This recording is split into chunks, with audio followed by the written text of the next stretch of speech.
یہ ایک ساتھی کا یہ سوال آیا ہوا ہے۔ اچھی بات ہے کہ آپ جمعہ میں تمام حضرات سے کہتا ہوں اپنا کوئی نہ کوئی دینی مسئلہ آپ بتایا کریں اور علماء سے اس کا جواب لے لیا کریں، جواب لے لیا کریں، اور جواب سے علماء کو بھی فائدہ ہوگا اور آپ کو بھی انشاءاللہ فائدہ ہوگا۔ یہ سوال ہر سال ہی ساتھی بھیجتے ہیں، من کنت مولاہ فعلی مولا، جس کا میں مولا اس کا کیا ہے؟ علی مولا۔ میرے بھائی حدیث بالکل موجود ہے، اس میں کوئی کسی قسم کی قباحت نہیں ہے۔ جو لوگ یہاں سے صرف حضرت علی کی فضیلت کو بیان کرتے ہیں، باقی صحابہ کی تحقیر کرتے ہیں، یاد رکھیے گا مولا کا مطلب اگر آپ آقا لیتے ہو، مولا کا مطلب اگر آپ خلیفہ لیتے ہو، مولا کا مطلب اگر آپ امام دنیا لیتے ہو، مولا کا مطلب آپ اگر سب سے بڑا امتی لیتے ہو، تو اس کا ترجمہ پھر کیا ہوگا؟ جس کا میں مولا اس کا علی مولا۔ اب یہ مولا کے نام سے شیعہ لوگ جو ہیں، حضرت ابو بکر صدیق، سیدنا عمر بن خطاب اور حضرت عثمان غنی، اور اس طرح سیدہ عائشہ رضی اللہ تعالی عنہ، سیدنا امیر معاویہ رضی اللہ تعالی عنہ کو خاص اپنے تیروں کا نشانہ بناتے ہیں اور غلاظت والی گالیوں کا نشانہ بناتے ہیں، اور یہ کہتے ہیں یہ حدیث رسول پاک نے جو فرمائی ہے جس کا میں مولا اس کا علی مولا۔ میرا ان سے سوال یہ ہے، ایک وقت میں کتنے مولا ہو سکتے ہیں؟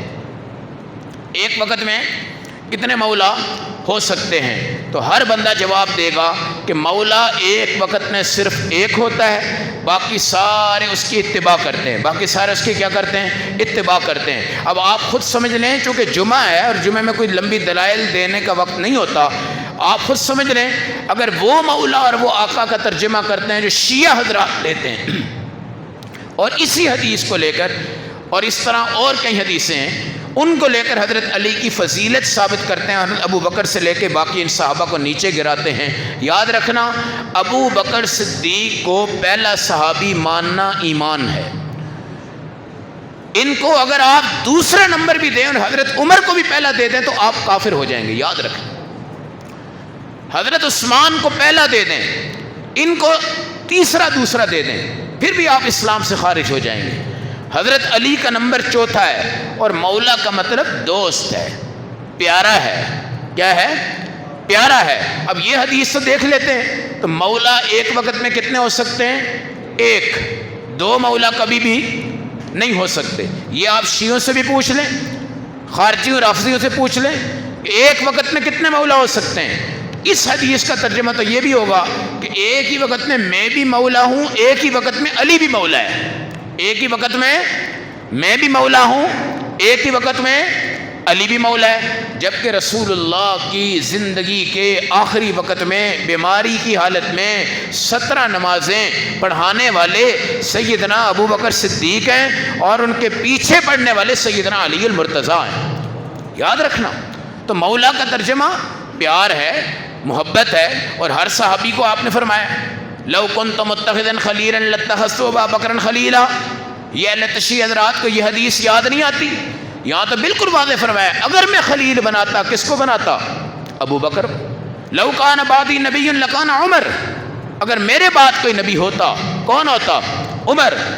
عثمان، اس سے ساری کائنات حیا کرتی ہے، اور اس سے بڑی حیا والا کوئی نہیں۔ اس کا کیا ترجمہ سمجھو گے کہ عثمان رسول پاک سے بھی بڑی حیا والے تھے؟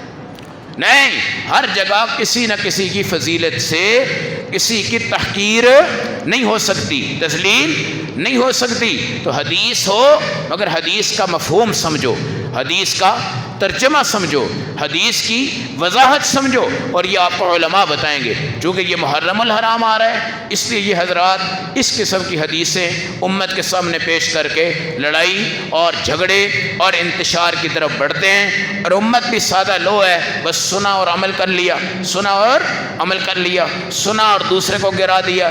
میں اور آپ ابو بکر صدیق کے خلاف بات کریں، حضرت عمر کے خلاف بات کریں، حضرت عثمان کے خلاف بات کریں، حضرت عائشہ کے خلاف بات کریں، حضرت امیر معاویہ کے خلاف بات کریں اور سارے صحابہ کے خلاف بات کریں اور صرف چند صحابہ کو نام لے کر اٹھائیں اور اتنا اٹھائیں. اس لیے میرے نبی نے فرمایا تحقیر نہ کرو، تذلیل نہ کرو، ولا تہنوا ولا تحزنوا وانتم الاعلون ان کنتم مؤمنین. تو اب صحابہ کی عظمت کو اپنے دل میں بٹھانا بھی ایمان کا حصہ ہے.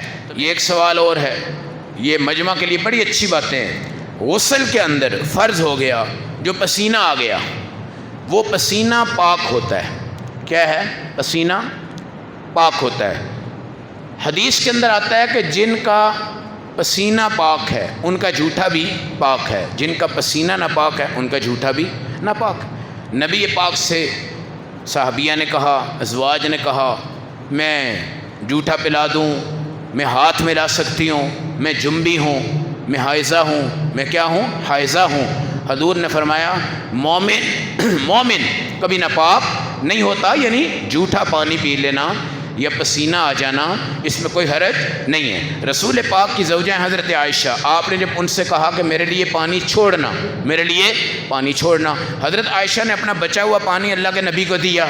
دینے کے بعد حضور پاک سے فرمایا بھی کہ میں ابھی پاکی کی حالت میں نہیں ہوں. حضور نے اسی جگہ سے پانی پیا جہاں سے حضرت عائشہ نے پانی پیا تھا. حالت کون سی تھی؟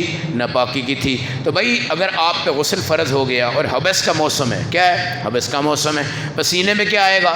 پسینہ آئے گا. تو پسینے سے آپ کا کوئی مسئلہ ناپاکی کی طرف نہیں جائے گا. ویسے تو ہم ناپاک ہیں، جب تک کہ غسل نہ کر لیں وہ ہم ناپاک ہیں، لیکن پسینے کا کوئی ایسا مسئلہ نہیں ہے. کیا مطلب؟